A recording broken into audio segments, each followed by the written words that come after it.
Tenzindi tungamire mukati mezviedzo mananda ndibata ndimwedo dombo ndiwikende ndimwemo otungamire tenzindi tungamire semwana awonyara tabu Ngayara tinyanga mananda ano munzwa kanama atinyarara imwite tenziwe nyanza tenzini tungamire aponda yashika nyanza mananda aondichisa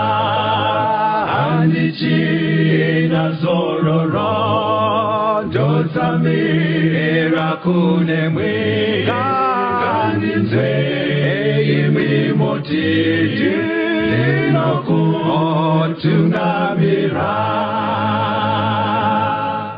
Ngamiza yaterere kuchirongwa The Second Coming of Christ chamunopiwa na Pastor Gift Rwodzi weku North Zimbabwe Conference of the Seventh-day Adventist Church pamwe chete navakastoni Betera, Assistant Publishing Director ku East Zimbabwe Conference of the Seventh-day Adventist Church. Mustudio nhasi tina mukomana Noah Ncube vari kuti turikirira into sign language.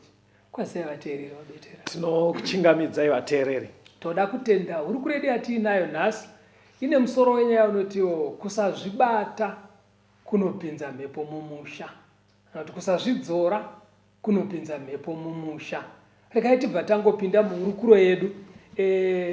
Toda kuverenga ndima dzakateerana dzingaite 3 dzinotibudisira pachena zvakarayirwa naMwari kuvana vake vanomunamata zvavanofanira kuteedzera kana vaakupinda munyaya dzewanano. Regai titange nekuverengerwa navaBetera kuna Deuteronomy 7 verse ya 3 na 4. Deuteronomy 7 verse 3 na 4. Usawanana navo, usapa mwanakomana wake mwanasikana wako, kana kutorera mwanakomana wako mwanasikana wake, nekuti uchatsausa mwanakomana wako arege kunditevera, kuti ashumire vamwe vamwari. Naizvozvo Jehovha uchakutsamwirai kwazvo, akakurumidza kukuparadza. Chekutanga chakarayirwa naMwari panyaya dzekuroorana, achirayira vana vake. Anoti iye, musaroorane nevanhu vasina kutenda kwakafanana nekwenyu. Chikonzero anobva atsanangura. Anoti vanopombodza kutenda kwenyu, vanodiluta faith yenyu, munopedzesera makunamata kana matiro kasiriko kandakakurayirai kandinoda. Zvakafanana nekudai ukatora cup 2 semagirazi atinawo, Betera ane rake, ini ndine rangu. RaBetera riri half, rangu riri half. Umu mune mvura inopisa, make mune inotonhora. Tikadhivanisa kudira mugirazi 1 rinozara. Yanga ichipisa inoramba ichipisa here. Inodzikisa temperature. Yanga ichitonhora inokwidzwa. Saka ndo zvinoita pakutenda. Kana masangana vane kutenda kwakasiyana, ane kutenda kwakuri pamusoro kunopombodzwa, kwakuri pasi kunokwidzwa zvishoma. Saka Mwari ari kuti hazvina kunaka kuvatendi kuroorana nevanhu vane kutenda kwakasiyana nekwako. Ndo point number 1. Sorry. Ko kana ari kunyatsa kukuda elder pastor. Ari kunyatsa kukuda. Because pfungwa inobva yaitaka, pfungwa inoita vateereri vari kutozvinzwa. But unonzwa achiti elder, he is so in love, I'm in love with him. Saka handisi kuziva kuti panoitwa sei. Unoti nyatsoona kuti mwana akaperera murudo nemunhu but vakasiyana kutenda. Unogona kunge rudo uri kurwuona, asi Mwari zvaari kutaura zvinotozikamwa chero nevamwe vari mudzimba vachidavo vaingakutaurirai kuti kumberi uko zviri kutaurwa izvi ndezvechokwadi, zvekuti achikuda muchidanana, asi zvine zvazvinonoita paupenyu hwenyu hwekutenda. Haurambi uri pawanga uri musati maroorana. ndo pfungwa iri kubudiswa ende Mwari achiita muchaiona murukuru edu kumberi uko kuti zvinozofamba sei. Handei kuna Vakorinde kutanga 7 vhesi ya 2. 1 Corinthians 7 vhesi ya 2. Asi nokuda kwoupombwe murume mumwe nomumwe ngave nemukadzi wake, nemukadzi mumwe nomumwe ngave nemurume wake. Panapa Mwari ari kunyatsotaura zviri pachena kuti pakuroorana murume 1 ngaarore mukadzi 1, mukadzi 1 aroorwe nemurume 1. Zviri clear. Nyaya imwe chete iyoyo zvakare inotambanudzwa pana Malakai 2 vhesi ya 13 kuenda kuna 15. Malakai 2 vhesi 13. Kuenda kuna 15. Munoitawo izvozvi, munofukidza atari yaJehovha nemisodzi nekuchema nekugomera. Naizvozvo haacharangarire chipiriso kana kuchigamuchira nemufaro pamaoko enyu. Kunyange zvakadaro munoti nemhaka yeiko? Nekuti Jehovha wakanga ari chapupu pakati pako nemukadzi woujaya hwako wawakanyengera, kunyange ari shamwari yako nemukadzi wako wawakaita sungano yako naye. Ko, haana kuita mumwe chete, kunyange akanga aine mumwe mweya wakasara here? Zvino wakaitirei mumwe chete? Wakatsvaka rudzi rwaMwari. Saka chenjerai mweya yenyu kuti kurege kuva nomumwe unonyengera mukadzi woujaya hwake. Panapa pari kuburitsa pachena kuti kune vamwe varume vane minamato isingagashirwi naMwari. Chikonzero vanogara vachichemedza madzimai eujaya hwavo. Hanzi vanochema nemhaka yei? Hanzi nekuti vakanovatorera wamwe wakadzi. Iwo pakutanga vaimbomuvimbisa ndiwe wega ndiwe wega, ozonomutorera umwe mukadzi. Vava varume vari pabarika. Pabarika pane kuchema. Hanzi kana muchida kuona pfungwa yaMwari pakuroorana, dzokerai pakutanga. Paakagadzira nyaya yemuchato, akagadzira Adamu murume 1, ndobva amugadzirira Evha mukadzi 1. Hanzi chaakagadzirira Evha ndakagadzirwa nembabvu yaAdamu, asi kureva kuti mbabvu dzadzapera pana Adamu. Kana kuti simba rekusika ranga rapera muna Mwari. Simba anga achina raigona kutosika vamwe kana 5 kana 10. Haisamboneta. Asi akazviitirei? Hanzi aigadzira rudzi rwevanhu zviri mupfungwa yaMwari. Saka kureva kuti muzano raMwari nyaya iriko ndeyemudzimai. Haisi yemadzimai. Vanhu havo unoziva Betera vazoti koinga Abrahama, koinga David, koinga vakukota. Ndechida kutodaro. Ukaenda kutodaro. Unoziva kuti chero varenda kuchikoro. Hauti kana wanzi watadza imesi, kuti koinga ndinga atadza wani, koinga pano pane kuti wakafoira, koinga uyo akafoira, handisi ndika ndatanga nekufoira. Hatikope dziri wrong. Kana muchida kunzwisisa panyaya yemarriage, munodzokera kuna Mwari pafungwa yaakatanga nayo pakutanga. Murume 1, mukadzi 1. Akatanga nebarika. Kana ukaenda kuna Genesis chitsauko 4, barika rakatangira muimba yaKaini.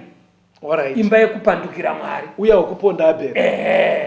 Enda unonzwa mumhuri wekwaKaini, Genesis 4 vhesi 19 nevhesi 23. Genesis 4 vhesi 19. Rameka akawana vakadzi vairi. Zita remumwe rainzi Ada, zita remumwe rainzi Zira. Vhesi 23. Rameka akati kuvakadzi vake, Ada naZira, inzwai izwi rangu, imi vakadzi vaRameki, teererai zvandinotaura, nekuti ndinouraya munhu unondikuvadza, nejaya ndinoripwanya. Saka pabarika hapana rugare.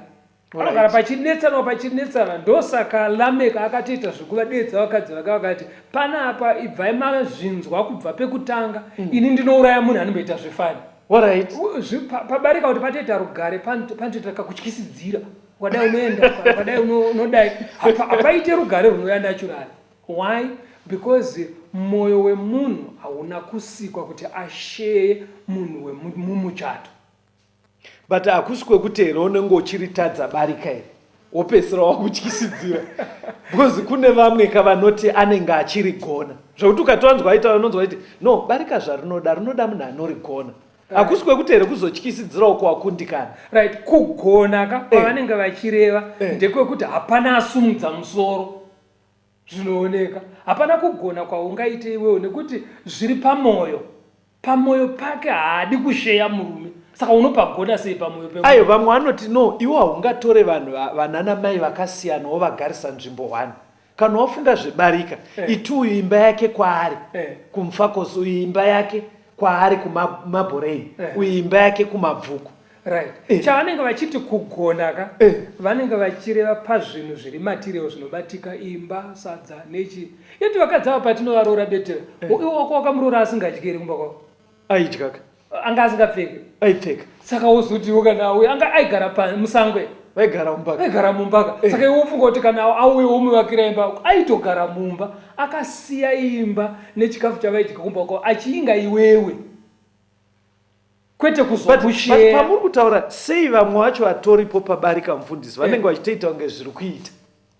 Right. Unoona dzimwe nguva vatori raini vese vachienda kuchechi 1 zvichitoita kunge zviri kunakidza 1. Unoziva nhamo kana waijairira yako usataure muchidaro.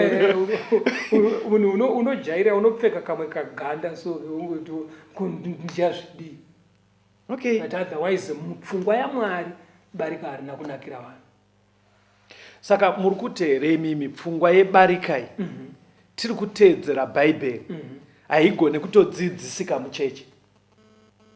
Kudzidzisika kuti kutokuti mukoma katorai vamwe madzimai maivi because kana muri kunyika ndozvati zvinogona kuita because vamwe havanei nezvidzidzo. Ndikurava kuti muri kuchechi muchishandisa bhaibheri. Aiwa haidzidziswe neshoko raMwari. Nekuti shoko raMwari ndoriri kuti imi hamuoni here kuti Mwari akasikira Adhamu mukadzi 1. Saka mikana maakuchechi munozvitora papi. Alright, mukuramba muchiti zvine maeffects. Alright, fambai pamwe zvichabuda pache. Handei kuna madzimambo ekutanga 11. Muverenge verse 1 kuenda pa 11. 1 Kings chapter 11 verse 1 to 11. Right. Zvino mambo Solomon wakanga achida vakadzi vazhinji vatorwa pamwe chete nemukunda waFarao. Vakadzi vavaMoabhi navaAmoni navaEdhomi nevaZidhoni nevaHiti vaiva vendudzi dzakanga dzanzi naMwari kuvana vaIsraeri musaenda pakati pavo, naivo ngavarege kupinda pakati penyu, nekuti zvirokwazvo vachatsausa mwoyo yenyu mukazotevera vamwari vavo. Zvino Soromoni wakanamatira ivavo achivada. Wakanga aine vakadzi vane 800, vakunda vamadzimambo nevarongwa ane 300. Vakadzi vake vakatsausa mwoyo wake, nekuti Soromoni wakati akwegura, vakadzi vakatsausa mwoyo wake kuti atevere vamwe vaMwari. Mwoyo wake hauna kuzova wakarurama kwazvo kuna Jehovha Mwari wake, sezvekenge zvakaita mwoyo waDhavhidhi baba wake. Nekuti Soromoni wakateera Ashitoreti, mwarikadzi wevaZidhoni, naMikomu, mwari anonyangadza wavaAmoni. Naizvozvo Soromoni wakaita zvakaipa pamberi paJehovha. Haana kuteera Jehovha kwazvo sezvakaita Dhavhidhi baba wake. Zvino Soromoni akavakira Kemoshi, mwari unonyangadza wavaMoabhi, dunhu rakakwirira pagomo riri pamberi peJerusarema, naMoreki, mwari unonyadzisa wavaAmoni. Saizvozvo akaitirawo vakadzi vake vose vatorwa, vaipisira vamwari vavo zvinonhuhwira nokuvabayira. Zvino Jehovha akatsamwira Soromoni nokuda kwemwoyo wake wakatsauka kuna Jehovha Mwari waIsraeri. Iye wekenge azviratidza kwaari kaviri. Akamurayira pamusoro pechinhu ichi kuti arege kuteera vamwe vaMwari, asi haana kuita izvo zvaakanga arayirwa naMwari. Naizvozvo Jehovha akati kuna Soromoni, zvawaita izvozvi ukasachengeta sungano yangu nemitemo yangu yandakakurayira, zvirokwazvo ndichabvarura ushe hwako ndihubvise kwauri ndihupe muranda wako. Soromoni ukatarisa panapa, munhu akanga akafevhwa naMwari, asi pakuroora kwake akatyora zvese zvakarayirwa naMwari. Soromoni ndiyeka wokuchenjeresa wokupiwa njere naMwari. Pekutanga anonoroora vanhu vasina kutenda sekwake, zvarambwa naMwari. Chechipiri oita barika, ende hakuna munhu akaita barika zvinosvika pana Soromoni. Hanzi vakadzi 700. Hanzi magirlfriends kungopota uchidai 300. Ndove mapoto. Vanonzi maconcubine pachirungu. Vakadzi vemapoto kungonogarisana ikoko. Alright. Panotozikana kuti kune girlfriend yamambo kwiri official. Alright. Igirlfriend hasi mukadzi akabvisirwa. Alright. Vese ivavo. Patiri kuona chakazoitwa nevakadzi vese ava nemaroorero aSoromoni. Chekutanga vakatonhodza kunamata kwake. Chitendero chake chakapora. Soromoni akabva pana Mwari. Soromoni akapedzisira akunonamata midzimu nemashai. Ani mazona. Saka ndokwazvinotongoperekedza munhu chete ikoko. Panyaya yekugarisana mudzimba, panyaya yemichato, munhu akasavimbika mumuchato. Kazona. Medzisiro yake ndokwaanotoenda. Ene kwatarisa varume vazhinji vari mudzimba umo. Vamwe vanopedzisira kuti hapana zviri kunetsa mudzimba, vakuenda kun'anga, vakuenda kumaprofita kunobvunzira. Yeti chakonzeresa kuti zvinhu izvozvo zvinetse kubuda kuri kuita vana baba. Alright. Saka panozofambwa hapo kungoti n'anga adzibate kuti aiwa baba upopo kwamuri kuita ndo waita kuti musha wenyu ureruke. Hadzinotauri izvozvo. Asi ndo zviri kukonzeresa madambudziko yawo. Saka vana baba vazhinji havavimbike mumichato yavo. Ende ukanzwa madzimai acho ari kutaura nyaya dzacho idzodzo vachida rubatsiro, unonzwa kazhinji vanongotanga nekuti it's a long story elder. Inenge itori long ukadaro unobvonza kuti hai but pane chinhu chandaona zviri kuita kunge zvinonzi kungwara ka haisi garanti yekuti upenyu hunofamba mushe.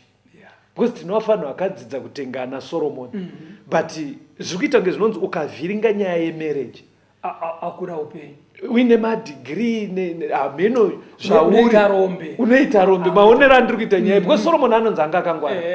Urombo hwekushaya mari huri nani paurombo hwekushaya rugare mumba. Alright. Chero uine motikari. Saka nekuita kwakaita uku Solomon tikuona akuita zvemashai nemidzimu. Ende pane pazonzi naMwari ndoda kukubvarurira ushe. Usarambe huri mumba mako. Muri kurehera kuti kakurora kana babo edu kana sekuru edu kanogona kutodaro kaine zvakakakonzera pataakurarama nhasi, kana kuti kararamiro kangu nhasi kane zvakanogona kutozokonzerawo kuvazukuru nevana vangu. Exactly. Because Mwari kana abvisa mablessings ake mhuri inoreruka. Ende kune vamwe vana vanongodzengerera. Wakamboona kuti kune vamwe vana vokuti chero akafunda akaita degree unongoona vanhu vaitaura kuti iri dzenga. Nedegree rake unotoona dzenga. Saka zvimwe zvacho zvinokonzerwa nekuti zvikomborero zvakabiswa. Mwari akabvarura musha iwoyo wakabvarura, wakafumuka, wakareruka. Nekuda kwemisikanzwa yababa. Saka muri kurehera kuti tombotaona mari muri varombo asi panyaya yemarriage apa muchipafambisa zvakanaka musha iwoyo here unoramba wakato ende une future iri nani. Unoziva kuti Betera ndakaona vanhu vanoti vachidya maputi chaiwo so vakanga maputi vaisa nzungu vanofara vachitaura nyaya uchinzwa kuti vanhu vari kunakidzwa vagokunda vamwe vakagara pazitemburo rakabva panapo nekukoko vaine mafoku nemanaifi vachicheka ipapo so patunyatsoona kuti chikafu chacho chinenge chisina testi kwavari. Saka rugare harusi pazviwanikwa zvakakukomberedzai. Kana mune blessing mumusha menyu muchiteerera Mwari muchifamba sezvinoda Mwari makavimbika pamberi penyu chikomborero ichocho. Saka rugare runowanikwa pamarriage yakanaka. Pamarriage yakanaka, kugarisana zvakanaka munhu. Ndakaona kuna vamwe zvinezvo kuti nengari yekuti rugare runenge rushoma mudzimba vanopedzisira kufunga kuti rugare ruri kunzvimbo dzemafaro.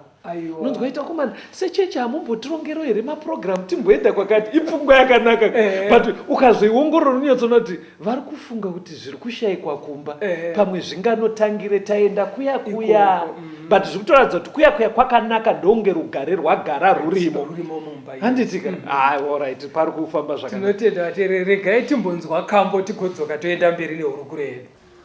Tichofara apotounza misumbu yesengura Jehova tinenge tapedza basa raJehova rekukohwa.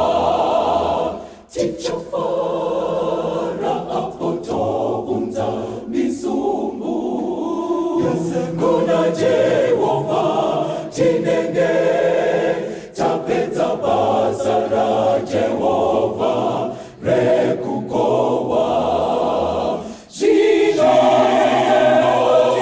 tibatate maJehova tibude titoye nonge kunonge waketese ticheke munda uyo wa Jehova sevashandi anuvese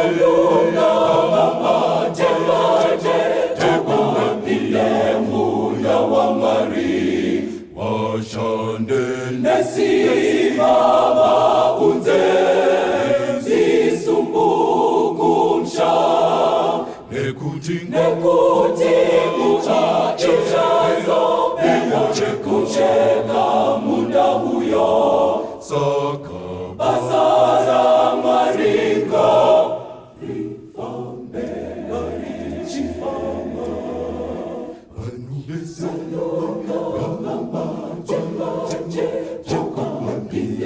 munda wa Mwari washande nesimama unze zisumbukumsha nekuti uchachazo kucheka munda huyo saka basara maringa rifambe richifama kuno mufaro kumusha kuenga kana tichishanda kuno mufaro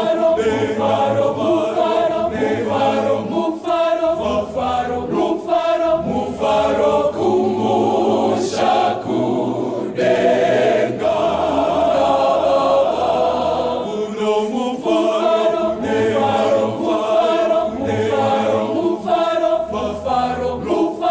mufaro kumusha kudenga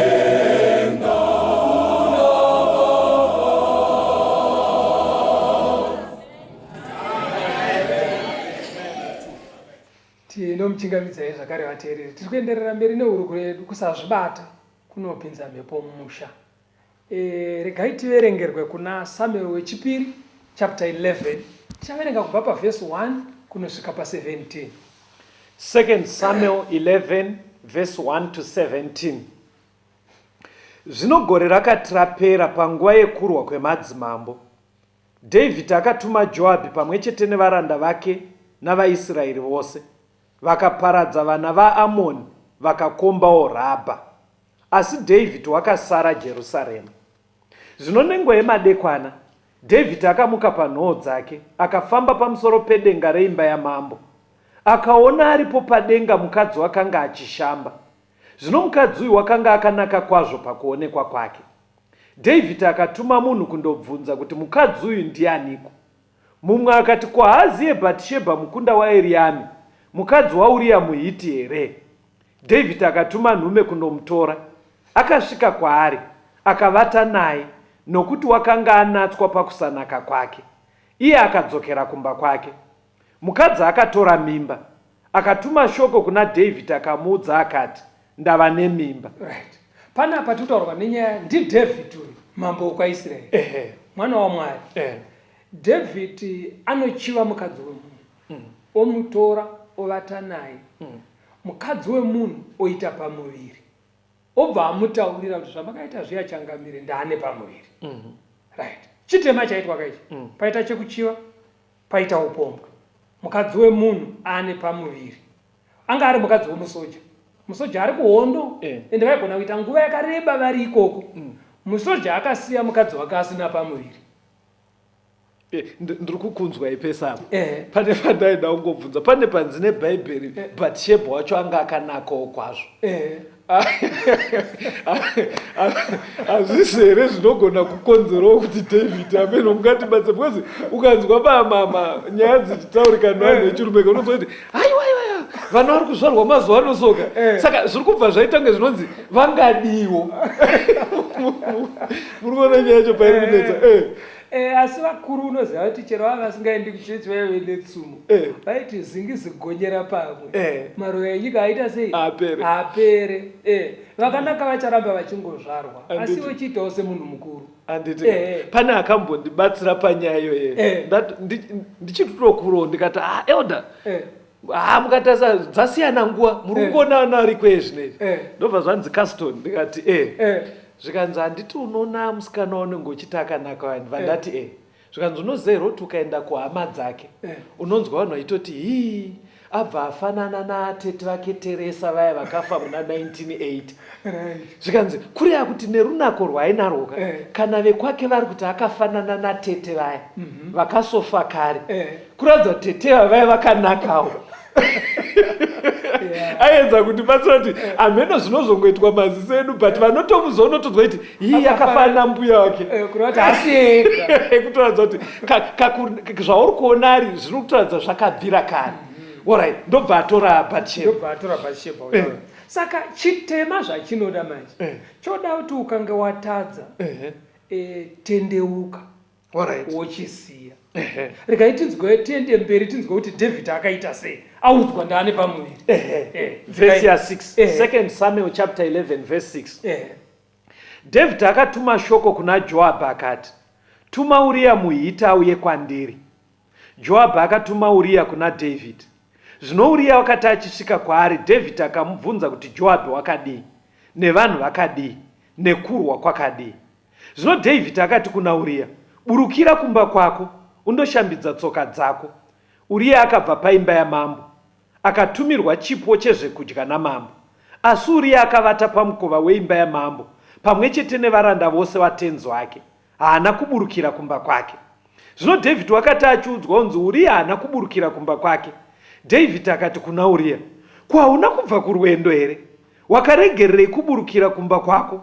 Uria akati kuna David, areka nevana vaIsraeri nevaJudha vagere mumatumba, nashe wangu Joabhu navaranda vose vashe wangu vari mumatenda avo kusango. Zvino ini ndingagopinda seiko mumba mangu ndidye ndinwe ndivate nemukadzi wangu? Neupenyu hwenyu uye neupenyu hwemweya wenyu handingatongoite chinhu ichi. David akati kuna Uria, gara hako pano nhasi, mangwana ndichakutendera kuenda. Inzwa yazvikuitika panapa. David panze pekuti atendeuke kuti Mwari ndatadza, ndamitisa mukadzi womunhu. Ukanonoka kutendeuka ka Satani anokupa rimwe zano rekuita kunge unoda kufutsira chitema chako. Ndobva apuwa pfungwa naSatani. Ita kuti Uria adzoke kuhondo. Musoja wemuridzi wemukadzi. Saka samamboka vakangopa instruction kuna commander Joabhu. Haabvunzi uyu ndobva abviswa paakanga achirova hondo ari mhanya uri kudiwa namambo. Ndobva mambo aswoti chienda kumba magorosari akambotanga anyepera kubvunza zvekuhondo. Zvenzadzo zviri sei? Joabhu ari sei? Hondo iri sei? Magorosari aya semunhu ari kubva uko kamusati matambira chienda unopa mhuri. Apa aitira kuti kana akanorara kumba manje odzokera aka mangwana acho angadai akangodza tsamba unopa Joabhu tonzi zvapera, kuitira kuti kana nhumbu yozosara ichionekwa zvonzi baba wakambodzoka kumba. Ndoyaive pfungwa yaDavid manje kuti kana yadaro ndiye ndavhara pamuviri paya. Asi kakunyepera ngori kuwirirana naUria kungori kumubvunza zvekuhonda inini akandiitire musha. Izinoire makandoya. Unozoti kuna vanhu vanotopota achinotora mumwe munhu pamba pake kuenda naye kubasa vachimupa lift. Otonyatsonomeka sure kuti amusiya kubasa odzokera mukadzi wake. Zvekuti unenge uchitofa ndibhururu chaiye mufunge. Achitoti asenga anokubatsira ukanzi kwafi handibodi kuti munetseke zukuru achikubatsira asi achitora mukadzi wako. Ndikutoona ndopfungwa iri kuitwa. Hanzi akabva mupa chipo kuti unodya kumba.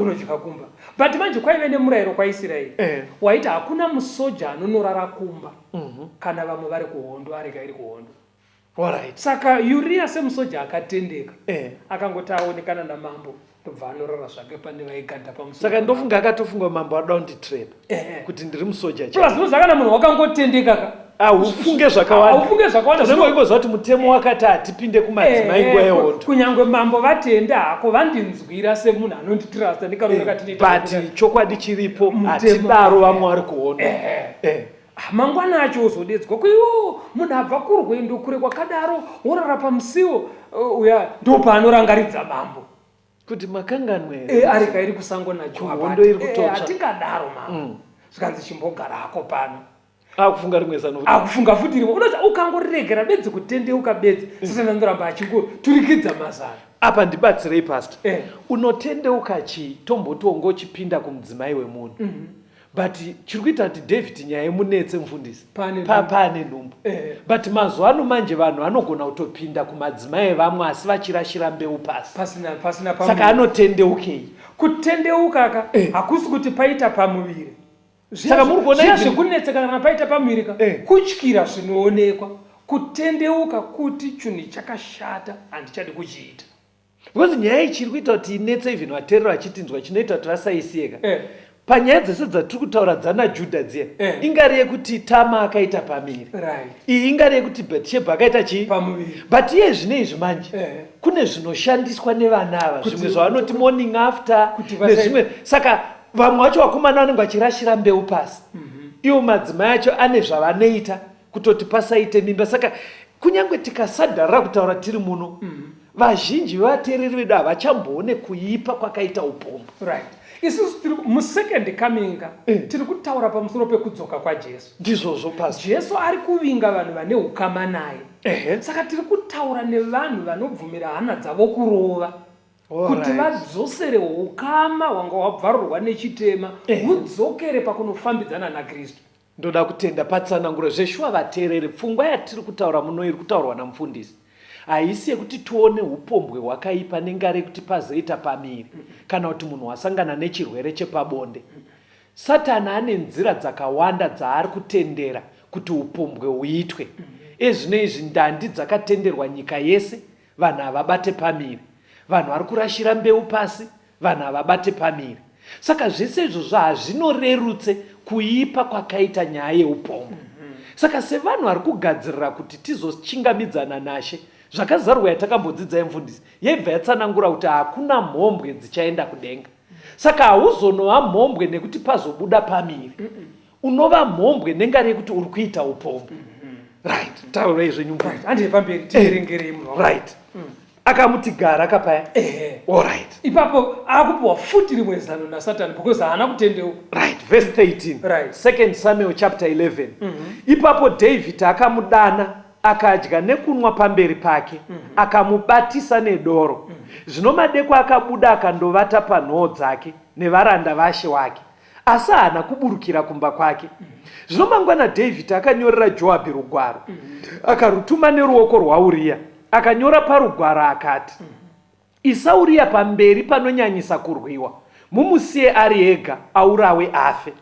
Zvino Joabhi akati acherekedza guta, akaisa Uria paakanga achiziva kuti varume veumhare varipo. Vanhu veguta vakabuda kuzorwa naJoabhi, vamwe varanda vaDhavhidhi vakaurawa, naiye Uriwa muHiti akafawo. Uri kuona amutenda kumba first night aramba, mangwana acho vogara patebho vodya, obva amisira zvinodhaka mudhiringi yake kutodya naye sekunge zvinonzi ari level yashamwari yamambo. Kwakumudhakisa. Why? Because vanoziva kuti kana munhu adhakwa doro rinosunungura simba rekuzvidzora. Musadaro. Musadaro kune vari kuteerera vanoruma vanonwa doro. Unotonzwa nevamwe vanakadzi vanotonwa. Manje mukataura kudaro mukuita kuti vanhu varohwe nehana kuti saka murume wangu paanonwa paya kakuzvidzora kanoderera icho. Ndosaka uchinzwa wekunhikirikiriko vanoti mamba ingonaka pana mai. Vane vachira kuti zvinofambirana zvinhu kuzvidzora kunoderera kuti panonwiwa panoda madzimai.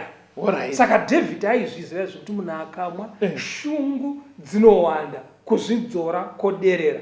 But uyu Uria anga aine discipline yekuti adhakiswa asiriya aronga kudhakwa akanorara futi nevaigadha yanzi akarara navana aenda kumba. But unozi achitema ukasachibvuma nekuchisiya chinokoka zvimwe. Hakuna chitema chinogara chiri wani pamunhu Betera. Saka because ndikuona David ari kuramba achiwedzera. Zviri kuramba zvichingowedzera. Saka pekupedzisira paanoenda manje anotora atemete zvingandinetse ndiri mambo patsamba ndiye Joabhi. Isa Uria panopisa pehondo umeke sure kuti anofa. Kiki yadhindwa yaiswa mimvuro yobva yapuwa kuna Uria ndiye akatenda naye. Ndiye akatenda netsamba ine descendants yake. Semusoja akatendeka haana kuvhura kusvika adochifu ari ndakanoona akurirai. Saka uyu overenga tsamba Joabhi otarisa Uria zairiya anga ari umwe wemalieutenants aDavid pavarume 30 vairova hondo muhondo yaDavid. Ndoza David akanga aine masoja 30 vaiverengwa vacho kuti ava ndo vanomisa hondo yake. Nokuti kana uchidzidza kuna makoronika kunonzi hwani wavo panyanzvi dzacho anga ari equivalent to 1000 soldiers of the enemy. Ndopaina uriera. Ndopanga paina ndorengi dzacho. Ndorengi dzacho dzekuti kwaigona kutumirwa ari hwanika. Ndopane uya ukunorova vanhu netsvimbo pamunda wenyembaka endaiziva akauraya masoja 600 na 2 Samuel 23. Saka vana Uriya ndo vamwe vacho ndorengi dzacho. Saka aida kuti afe musoja akadaro iye. Saka Joab akatarisa Uriya patangota instruction yabva kuna mambo. Ndobva aisa Uriya saka ucharowa wakadai ndobva adedza vamwe sikanzi kana masvika apa so imi munoduduka modzoka. Uriya ndobva anofa. Saka ukanonoka kutendeukaka especially panyaya dzatiri kutaura idzi dzekusazvibata paupombwe idzi kunofiwa. Ndosaka uchiona vakomana vari kuti akamitisa musikana umwe wacho anoti inwa mushonga uyu upise pamiri uraye kamwana ikako. Kana munhu asina kutendeuka soka saka Satani anoramba achimupa maidhiya ekuti aite zvakashata. Pamwe pacho anotsika madziro ukangozviti poof I'm going to kill you. Nyaya iyi inosara yotambwa ika iwo waenda kumbudzi. Ende Satani kekupedzisira zvaanozoita kuvanhu vechisikana anenge achiri vechidiki anobva akuisira pfungwa dzekuti vanofunga kuti uri kuvanyengerera manje ifa iyo bva atotora vada usoro kugadzika dare kuti uri kupinda mumba nguvai vachikunetsa kudaro vachikuramba vachingokubvunza kuti hauna nhumba manje ifa. Anditozvona otomwa mushonga akutofa but chamuuraisaka mukomana uya akazviita uya uko haasi haana kutombofa. Pari kunwa uyu rogaga iye ari kunwa fanda. Andiri kuona. Saka chitema chinonosvika pakadaro pamwe pacho unozoona kamwana kaya kaberekwa kaya kodzipwa koraswa uko zvekuti pakanoraswa unozoona pane kamwana karodyiwa nembwa. Unozonzi pane nhongwa mwana kuseni panhongwa mwana. Saka izvi zvatinoziva pachiwa ndezvekuti ukafirwa chiro nekamwana kachichi unobatwa maoko. Kuno varume vazhinji vasiri kumbobatwa maoko. Asi tuvana twakafa. Kunge pafiwa nekiti iwo ari mwana wake akabva muchiuno make hakusi kuitwa mariro ba. But ana yacho vanhu vakashiva. But inoziva kuti imwe unfairness iri munyika muno pakanzi paurawa pane kamwana kakandwa apo so mapurisa anotsvaga mukadzi azviita. Ndianotorwa oenda kunobvunzwa nzi ndiani kuno kwanga chiradzongane pamiri. Ndiye osungwa ende anobva aenda kujeri. But wakamboonawo here mukadzi anozviitisa pamiriyo. Ende varume kana vakutaura sonzwa mwoyo wakadzi ukamboona vakadzi tu vanomitisa. Unonzwa rume aita kuti vakadzi varoi. Vane mwoyo yakaoma. Yeti vana ivavo vari kuzodzipwa ivavoka vana ana baba vechirume vacho vari kuti tine mwoyo wakanaka. Dai amenomira here yenyika kuti inogadzirika sei. Ameno kuti sei pasingati kana abatwa mukadzi yega nesainzi dziriko idzi votsvaga kuti baba womurume uyu chaiye vemwana uyu baba womwana uyu ndevapi uenda kavese kujeri vari tu. Umwe akanzi 7 months umuunzi kana akanzi 7 years umuunzi 7 and a half. Munozwa mataurira muri kuita muri kuedza kutaura kuti vanhu hatifane kuita unge mhuka. Unozwa mukanzwa vanhu vachitaura vakaona mombe vakaona mhuru unonzwa inzi mai vemhuru iyi ndeipi. Ausati wambodzwa inzi baba vemhuru iyi hazvitauriki because mombe inongoitisa mhuru yoenda ainei nezvino mhuka dzese even mbudzi unonzwa itonzi mai tumbudzi anoti mai vacho vari kupi kunzi iye hamusi kuona kara yacho here mai vacho ndevavo. Nyaya inotaurika kumhuka ndeyamai nemhuru but kuvanhu kunofanira kutaurika nyaya yababa namai nekuti hatizi mhuka mvundisi.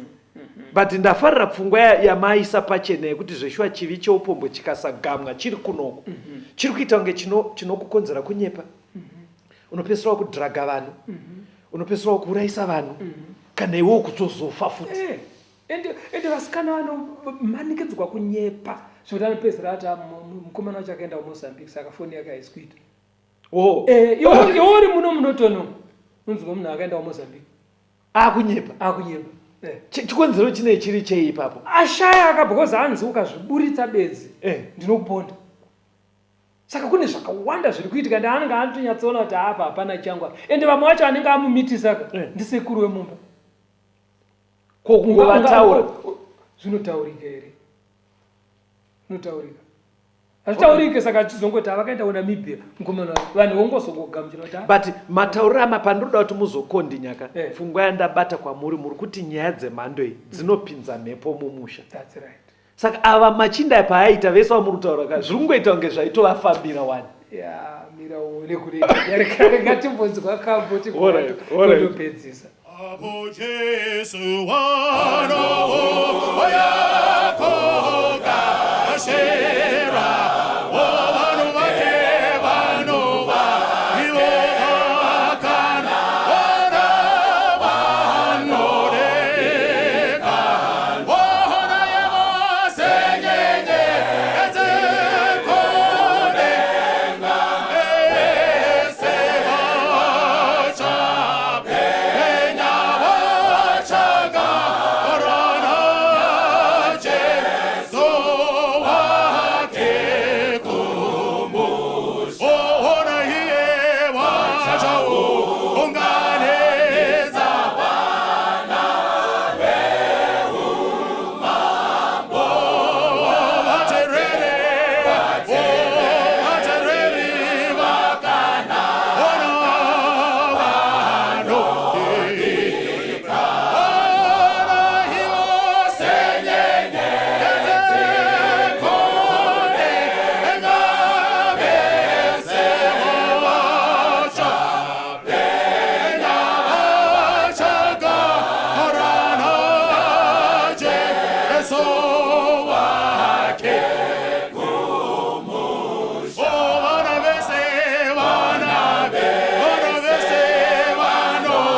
vateereri tiri kukurukura pamusoro penyaya yekuti kusazvidzora kunodana mhepo mumusha. Chimwe chinhu chataona pachikamu chapfuura ndechekuti chitema ukachinonokera ukasatendeuka pachiri chinoramba chichienda newe kumudzikiswa. Vamwe vanotaura vanoti chitema chinoita senhanzva. Nhanzva dzataita kumushere. Nhanzva kachitanda chinowanzomera mumakomo. Saka chimuti ichi ganda racho rinotsvedza. Saka waiti ukatema chitanda chenhanzva waenda nacho pazi ruware rakateremuka wogadzika chitanda chiya ichi. Saka unoisa dombo pamusoro pechitanda iwe wogara padombo. Saka pekutanga unenge wakatsika pasi uchikweshera chitanda chiya chichidzika kuita kickstart chichiwane kumuva kuti chiende kwakanoti teremuke kwewo. Saka kana chaenda kwakateremuka manje chaakutanga kutsvedza haucharambi wakabata pasi wakatsika pasi, unosumudza makumbo ako ese ari mairi wotsika pachidanda maoko ako odai uku wakagara padombo riri pachitanda. Chitanda chiya manje chinotsvedza chichidzika chinosvika pamwe pekuti hachimiri ukada kubvisa gumbo pachiri kuti udai so rinototyoka. Saka unotoramba wakadaro bedzi chichienda kusvika chanosvika newe pasi. Unoza muri kundifungisa kukura kwangu. Isusu taiteitira paruware kwana sekuru Brian. Ndopataenda paruware rwo, but ruware rwana sekuru Brian charwainetsa manje rwaizonova stipi zvekutoti landing yacho unogona kutosuka kana kutokuwara kutsemuka musoro because chaisikuita zvekuskurwira kuti gujo and achimisike mabreaki zvamuri kutaura zvezve waigona kusuka kweso ndo zvinoita chitema unokuwara because chitema pekutanga unenge uchitsvaga kuti uchinzvenga sei but panosvika pachinokutakura wamuranda wacho manje unenge uchiendwa newe zvekuti hauchadzoka. Now David adaro manje auraisa Uriah kuna 2 Samuel chapter 12. 2 Samuel chapter 12 Mwari vanotuma Nathan pavhesi ya 7 kuenda kuna 14. 2 Samuel chapter 12 vhesi ya 7. Nathan akati kuna David, ndiwe munhu uyo, zvanzi naJehovha Mwari waIsraeri, ndakakuzodza iwe kuti uve mambo waIsraeri. ndikakurwira paruoko rwaSauro, ndikakupa imba yatenzi wako navakadzi vatenzi vako nepfuma pachipfuva chako, ndikakupa imba yaIsraeri neyaJudha. Uye dai izvo zvaisinokukuringana, ndaikuwedzera zvekuti nezvekuti. Wazvidzirei shoko raJehovha ukaita zvakaipa pamberi pake. Wauraya Uria muHiti nemunondo, ukatora mukadzi wake kuti ave mukadzi wako, ukaurayisa nomunondo wavaAmoni. Naizvozvo zvino munondo haungabve pamba yako nekusingaperi, nekuti wakandizvidza ukatora mukadzi waUria muHiti kuti ave mukadzi wako. Zvanzi naJehovha, ndichakumutsira zvakaipa zvichibva mumba mako. Ndichatora vakadzi vako pamberi pako ndichivapa waugere naye.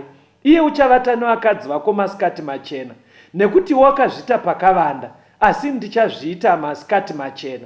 Ipapo Dhavhidhi akati kuna Natani, ndatadzira Jehovha. Natani akati kuna Dhavhidhi, Jehovha wakanganwirawo zvivi zvako, haungafe. Kunyange zvakadaro, zvawabatsira kwazvo vavengi vaJehovha kumumhura nechinhu ichi chawaita, uyo mwana wakaberekwa zviro kwazvo uchafa. Panapa toda kuti mubate zvinhu zviri kubuda panapa izvi.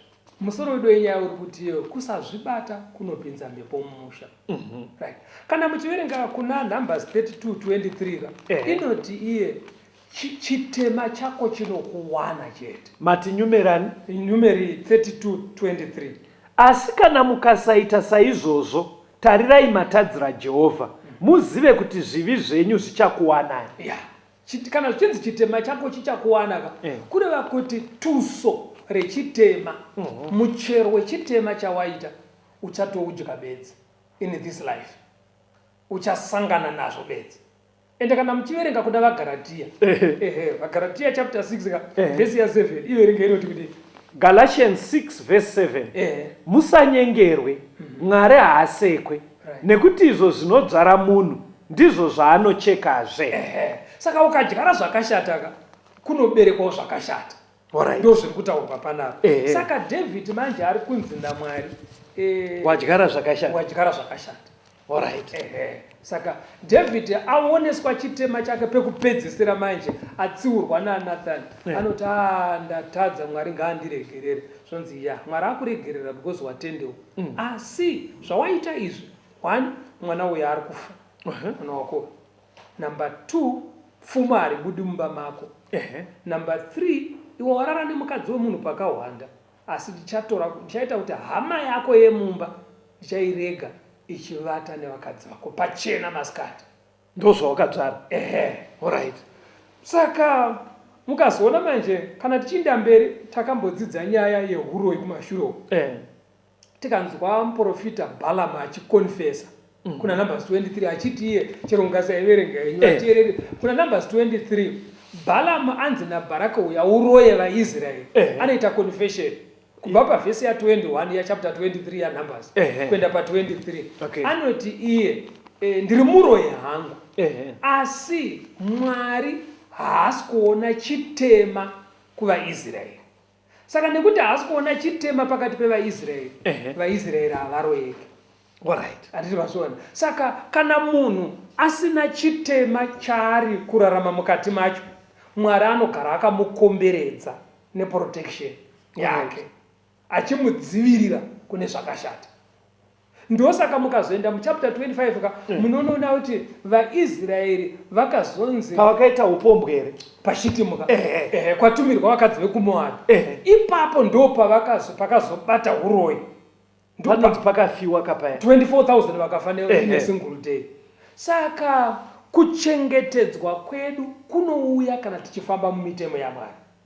Alright. Kana tabva mumitemo yaMwari, protection iyaya itinobva kwairi. Saka zvakaipa zvinokandwa naSatani zvosvika manje. Ndokupinda kwemhepo manje ko. Ndaona mufundisi pamataura nyaya yaDavid. David ari kunzi munondo hauzobve mumba mako. Mumwe womumba mako acharara nevakadzi vako. Muri kuteerei mimi chivi chatiri kutaura cheupombwe chikasatendeuka ichi. Muri kuteere zvinogona kutozokonzera kunzwa kuti vana vako vari kurarana. Unoziva kuti because tunyaya twakadaro patunoitika unonzwa vanhu vakuti mwana uyu ane mweya kuti pane mhepo yafamba. Izvo zvamuri kutaura izvi pane pakuitika tumwe tunhu twekuti but muri kutaura here kuti tune nyuko iri kutobva sekunyaya tiri kudzidza yaDhavhidhi. Izvozvo uri kutotaura nomo chaivo nekuti zvitema zvinodhonzana zvinokokana.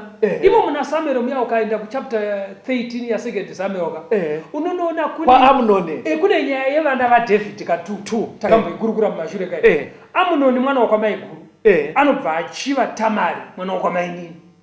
Zviya zvanga zvichirambuka muchidzidzo chiya chawakatitungamira kuti hama nehama usarare nehanzvadzi yako. Saka Amunoni aida mwana wamainini. Mwana wamainini. Asi ari mwana wababa wake. Alright. Ndobva avata naye. Unoziva kuti Mwari akuita sukunonzi ari kuti kuna David. Iwewe uri mwana wangu. Uriya mwana wangu. Wakarara nemukadzi waUria. Imbonzwawo zvazvinoita kana vanhu vemunhu mumwe chete vachiitirana zvakashata. Ndizvo saka chimbozvionawo Mwari aitoti Uria ndewangu iwe David uri wangu, but sei waenda kumudzimai womunin'ino wako Uria. Saka ndoda kuti ndimbokuratidza ona zvinoita kana vana vemunhu vachiitirana zvakadaro. Alright, ndobva varara vese. Gare gare iwo wazoponda Uriaka. 2 years later Amunoni hanzvadzi yaTamari anopondani. Ayo akapondwa naAbsalomu. Absalomu anoponda Amunoni munin'ina. David agochema agorwara. Zvikanzi iwo akaponda Uriaka. Muri vana vangu mese. Waponda munun'una wako. Absalomu ndamutendera aponda bvisa karushowa. Aponda munin'ina. Apondo Mara kana zvichinzi chitema chinokuwana. Uye zvaunodyara uchakohwa zvakutumbuka manje mumusha maDavid. Mhepo yapinda kai. Vana vabhinyana vana vomunhu umwe chete. Vana vapondana vana vomunhu umwe chete. Saka Absalomu paaponda Amunoni David akamugumbukira zvokuti akaneta 2 years nokuraudza achigara kusango baba vasingadi kumuona. Asi Absalomu kwaari bati baba uyu Amunoni paakabhinya hanzvadzi yangu havanambomitira hasha sedzavari kundiitira. Akadzoka kuyaka ane chinya ane hasha. Ndobva vaona umwe aimukurudzira kuti nomudhara wako hatongi zvakanaka. Iwo ndiwatutotasira kuti uchatozotonga zviri nani iwo. Ndo zvakamukonzera kumukira baba manje. Zvoti mukazoverenga mu2 Samuel chapter 14, chapter 15 nechapter 16 munonosangana naAbsalomu manje amukira baba. Vanhu vatoti Absalomu ndiye mambo. David ndobva atiza kubva kupalasi. Atiza David manje ndopakauya Ahitoferi anga ari advisor waDavid. Ndobva uya kuna Absalomu. Zvikanzi uri kuonaka iwewo wamukira baba kaiwe. Kuti vanhu vanatsobvuma kuti zveshuwa wamukira baba zvekusadzokera kumashure ka. Ona baba vasiya vakadzi vavo vadika vana mainini vako pamba. Kuti vanhu vazvizive kuti iwewe nababa hamuchafe makayanana. Enda unorara nevakadzi vababa wako. Saka pamusoro pembapepe pakabira David musi waona Bhatishebha mukadzi waUriaka. Ipapo ndo pakakwira Absalomu kwakunokakatende ipapo. Achidedza 1 masikati. Pepe pakaona David achiona paaiti mukadzi ndewani. Ipapo ndo pakakwira Absalomu. Ndo paakanokakatende ipapo. Right, ndo paakuita sei? Achidedza vakadzi vana mainini vake 1 by 1. But izvozvo kazvakarambwa kazvekurara nemadzimai ababa. Kaka asi Pepe akuwanzwa uyu achiti warara nemukadzi wabhururu wako pakawanda. Ndoda kuzvita pachena. Ndichatendera vako kuti vararwe nawo masikati. Saka kwakuchirara nemadzimai ababa masikati. Vanhu vachiona ugoona kurerutsa kwazvinoita nekufumura nekusvota kwazvinoita. Saka David ari kuti iwe ukadaro nemukadzi wemunhu vako ndo zvavakuita. Saka pastor muri kuti here imimi handisi kuti nyaya dzese but muri kuti here kumunhu chaiye ari kunzwa chidzidzo ichi obva anzwanzi mufunge kamwana kavo mufunge kari form 1 kakutonetsa nekudanana nematicha zvinhu zvakaipa izvi. But muri kuti here tunyaya twedzimwe mhando dzakada kudaro kwete all cases. Dzimwe dzacho dzinotoone pamanyuko echitema chiri kutoraramawo vabereki. Zvimwe zvacho zviri kutangwa namudhara vanenge vaine tunyaya twavanoita twakadaro kwavasiri kutendeuka. Saka kuvana tunonouya kuti uteste dzamhepo manje dzavhurirwa dzapinda mumusha manje. Saka wakungoita semunyama but vamwe vanorwadziwa ndimai because havasina chavari kuziva. Alright. Ende ukatarisa madhara mazhinji akadaro kunyangwa achienda kuchechi vanoenda kun'anga kunobvunzira kumidzimu. Zviri kukokana zvitema. Awedzera futi nekuenda kun'anga futi. Anenge achinyatsoziva kuti inini ne unhu hwangu uya Mwari ambondigashira. Osaka utoti beta ndiende zvangu ikoko.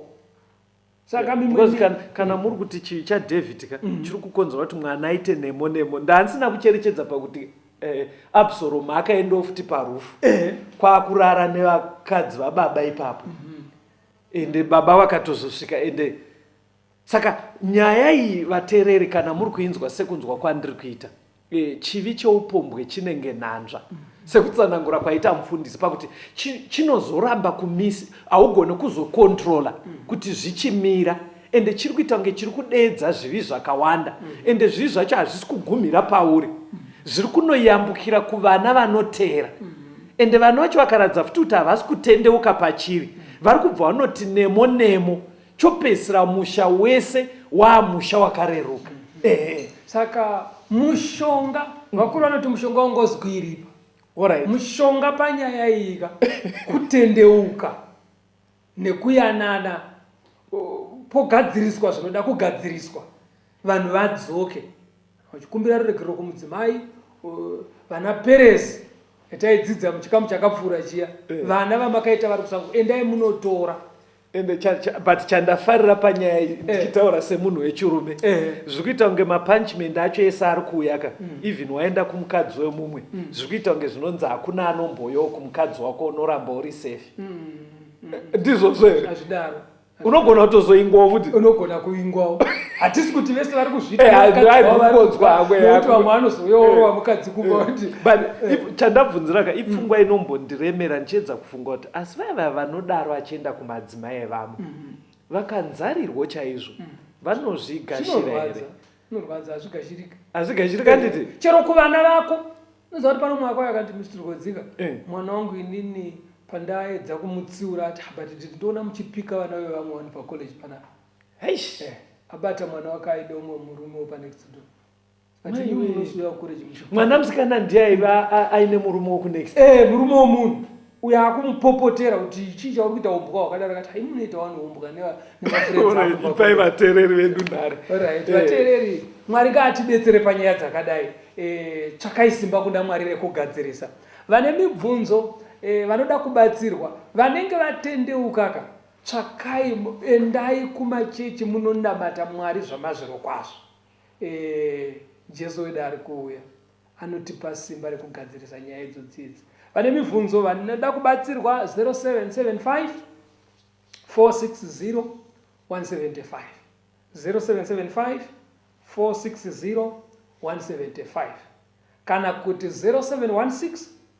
452 086 0716 452 086 Mwari akuitire zvakanaka tisangane muchikamu chinoteera nditungamire mukati mezviedzo mananda ndibata ndimwedo ndiwikende ndimwemo otungamire tungamire semwana awonyaratamu unganyaradzinyanga mananda anomunzwa kana matinyarara imwe tenzi wenyanza tenzini tungamire aponda yasvika nyanza mananda aondichisa handichina zororo ndotsamira kune mwika kandinzwe imwe motiti ndinokutungamira